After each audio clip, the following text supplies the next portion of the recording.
नमस्ते। आप अगर इस टी शर्ट को देख रहे हैं जिस पे स्टील सिटी लिखा है, तो कोई सामान्य लोगो नहीं है। वास्तव में ये पिट्सबर्ग को रिप्रेजेंट करता है और पिट्सबर्ग स्टील सिटी कहलाता है। क्यों कहलाता है? वजह हमारे पीछे ये यूएस स्टील कंपनी की भी ऐतिहासिक बिल्डिंग है। और इस बिल्डिंग को अगर देखिए तो इसमें 18 कॉलम है। और अगर आपको थोड़ी देर में नज़दीक से दिखाएंगे ये बिल्डिंग, इनमें रस्ट लगा हुआ है, जंग। वास्तव में इन कॉलम के अंदर पानी भरा है। तो बात असल में ऐसी है कि 1880 के बाद में पेंसिल्वेनिया में एंथ्रासाइट कोल की बड़ी बड़ी माइन थी और वहाँ से निकलने वाला कोयला और बाद में जो आसपास की माइन से निकलने वाला इस्पात, उसने इसको दुनिया की सबसे बड़ी स्टील उत्पादक शहर बना दिया। और यूएस स्टील कंपनी और कार्नेगी स्टील, जो कार्नेगी साहब थे यहाँ के, उन्होंने दो कंपनियों का अधिग्रहण हुआ और ये यूएस की नंबर 1 स्टील कंपनी बन गई। और चाहे एम्पायर स्टेट बिल्डिंग ले लीजिए, चाहे आप यहाँ के तमाम सारे ब्रिज ले लीजिए, बल्कि विश्व युद्ध के दौरान जो टैंक और हथियार और जहाज बने, उन सब की रीढ़ यूएस स्टील रहा। और स्टील सिटी के दो रंग हैं, काला और पीला। तो उस समय 1880 में जो इस्पात उत्पादन होता था इतना ज़्यादा होता था और उससे निकलने वाले धुआं काले रंग का और भट्टियों में दहकती आग पीले रंग की, उन दोनों ने इस शहर की पहचान दी। 1980 तक, जब तक कि इस्पात उद्योग यहाँ से करीब करीब ख़त्म नहीं हो गया और ग्लोबलाइजेशन के चलते चाइना नहीं चला गया, ये नंबर 1 स्टील उत्पादक सिटी बना रहा। और यहाँ के सारे जो ब्रिज हैं, जितने भी पुल हैं, सब पीले कलर के हैं, आपको दिखाएंगे। और यहाँ अकलौता ऐसा शहर है जहाँ 3 अमेरिकन स्पोर्ट्स की टीमें हैं। पिट्सबर्ग स्टीलर्स फुटबॉल की, पायरेट्स जो कि यहाँ आइस हॉकी खेलती है, और तीसरे हमारी बेसबॉल की टीम। ये तीनों का ऑफिशियल कलर काला और पीला ही है, ब्लैक एंड येलो। और अनोखा शहर है जहाँ की 3 स्पोर्ट टीमें एक ही कलर थीम को यूज़ करती हैं। तो आइए आपको नज़दीक से इस बिल्डिंग को दिखाते हैं। ध्यान से देखिए, इसमें इमारत में चारों ओर 18 कॉलम हैं। इन सब में पानी भरा है कि अग्निरोधी बनाने के लिए इस बिल्डिंग को। तो लोग मजाक में कहते हैं ये तैरते हुए बाथ टब हैं।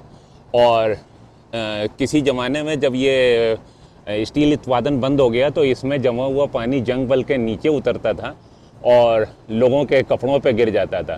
तो लोग कहते थे कि स्टील उत्पादन तो बंद हो गया, यूएस स्टील का ऑफिस अभी भी इसमें है और लोगों को पुराने दौर का उपहार दे रहा है। स्वागत है आपका पीपीजी बिल्डिंग के पास।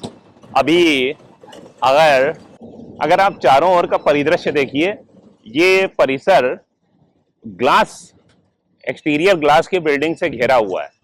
और जितनी भी बिल्डिंग हैं, इन सब में पूरा रिफ्लेक्शन सामने की बिल्डिंग्स का आता है। और अभी हम लोग बीच में नहीं जा सकते क्योंकि यहाँ पर क्रिसमस की सजावट चल रही है और जैसा कि आप देख रहे हैं क्रिसमस का ट्री लगा दिया गया है। लेकिन अगर चारों ओर देखिए, इतनी खूबसूरत इमारतें और पूरा रिफ्लेक्शन इनमें सामने की इमारतों का दिखता है।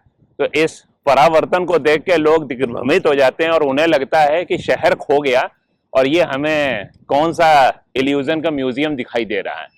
तो साहब, ये जो पीवीजी प्लेस है, ये कांच की इमारतों का एक बहुत ही दिलचस्प कॉम्प्लेक्स है और कई निर्माण शैलियाँ होती हैं। उनमें से एक गॉथिक वास्तुकला का ये शानदार नमूना है और वास्तव में किसी शीशे के महल की जैसा दिखाई देता है। और क्यों इतना ज़्यादा चमकीला है? क्योंकि साहब, इसमें लगे हैं 19,750 से भी ज़्यादा कांच के टुकड़े।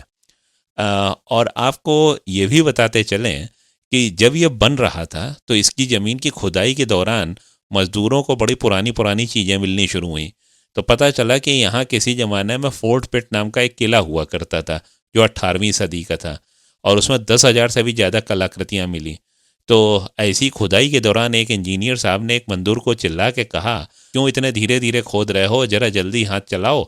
तो मज़दूर ने सिर खुजाते हुए कहा, साहब क्या करें, ऐसा लगता है कि किसी पुराने राजा का खजाना खोज रहे हैं। कहीं गलती से डायनामाइट चलाया तो सारा का सारा इतिहास इस शहर का कांच के टुकड़ों की तरह बिखर जाएगा। तो मतलब मजदूर भी उस समय पढ़े लिखे होते थे। और ये साफ कैसे होता है? जाहिर है छत से रस्से नीचे लटका दिए जाते हैं और उसमें मजदूर बैठ के साफ करते हैं। अच्छा, सर्दियों में यहाँ पर स्केटिंग रिंग बना दी जाती है, जहाँ पर ये अभी थोड़ी देर पहले आपने क्रिसमस ट्री देखा। और गर्मियों में ये खुला प्लाजा जैसा होता है और यहाँ पे फाउंटेन लगा दिया जाता है। तो अच्छा, अब ये जो गॉथिक बनावट है, इसमें वास्तव में 231 शीशे के शिखर हैं, जिसमें से सबसे ऊंचा वाला शिखर 82 फीट का है। और देखने में ये किसी भूतिया महल या सच कहें तो बैटमैन का किला जैसा दिखता है। और इस पूरी जो इमारत है वो रिफ्लेक्टिव ग्लास से ढकी है, तो दिन में यहाँ के आसपास की सब चीज़ें दिखती हैं, पर वास्तव में ये बहुत ही एनर्जी एफिशिएंट बिल्डिंग है। तो ये जो कांच है ये गर्मी को बाहर रखता है, और यहाँ तक कि जो इसके अंदर हजारों कंप्यूटर लगे हैं उनसे निकलने वाली गर्मी को भी अंदर ही अंदर रिसाइकिल कर दिया जाता है। चारों ओर फैले आसमान, बादलों, खूबसूरत दृश्यावली और आसपास की इमारतों को एक शीशे की तरह दिखाता है शीश महल, ये पीपीजी प्लेस। जैसा कि पहले बता चुके हैं कि यहाँ पर 18वीं सदी के 10,000 से भी ज़्यादा एंटीक आर्टिफैक्ट्स मिले थे। लोग यहाँ के ऐसे कि उन्होंने गप फैला दी कि साहब यहाँ मिला था सोने का खजाना, इसीलिए इतनी महंगी और आलीशान बिल्डिंग बनाई गई। खैर, जो मुख्य बात है वो ये है कि इसका आधिकारिक तौर से जो निर्माण कार्य है वो 1984 में संपन्न हुआ, जबकि स्टील मिल करीब करीब बंद हो चुकी थी और शहर उस संकट से उबर रहा था। और ये इमारत एक तरह से इस शहर के पुनर्निर्माण का प्रतीक बन गई, क्योंकि इस्पात उद्योग के ढह जाने के बाद में वैसे तो अधिकांश मिल बंद हो गई, लेकिन ये स्टील सिटी उपनाम आज भी बना है। और पिट्सबर्ग ने अपनी पहचान बदलकर स्वास्थ्य सेवा, शिक्षा और तकनीक के केंद्र, रोबोटिक सिटी के रूप में स्थापित कर ली है। तो ये जो पिट्सबर्ग के डाउनटाउन में खड़े होकर हम ये इमारतें देख रहे हैं पीपीजी प्लेस के चारों ओर, अब देखिए दूसरी तरफ से भी इस हाई मार्क बिल्डिंग का रिफ्लेक्शन इसमें कितना साफ दिख रहा है। डाउनटाउन सुंदर है, छोटा है, अगर इसे कंपेयर करें न्यूयॉर्क से या फिलाडेल्फिया के डाउनटाउन से, लेकिन अगर इसका कंपैरिजन करने लगे किसी भी दूसरे शहर की तरह तो यहाँ के लोग बुरा मान जाते हैं। जानते हैं किस तरह के लोग?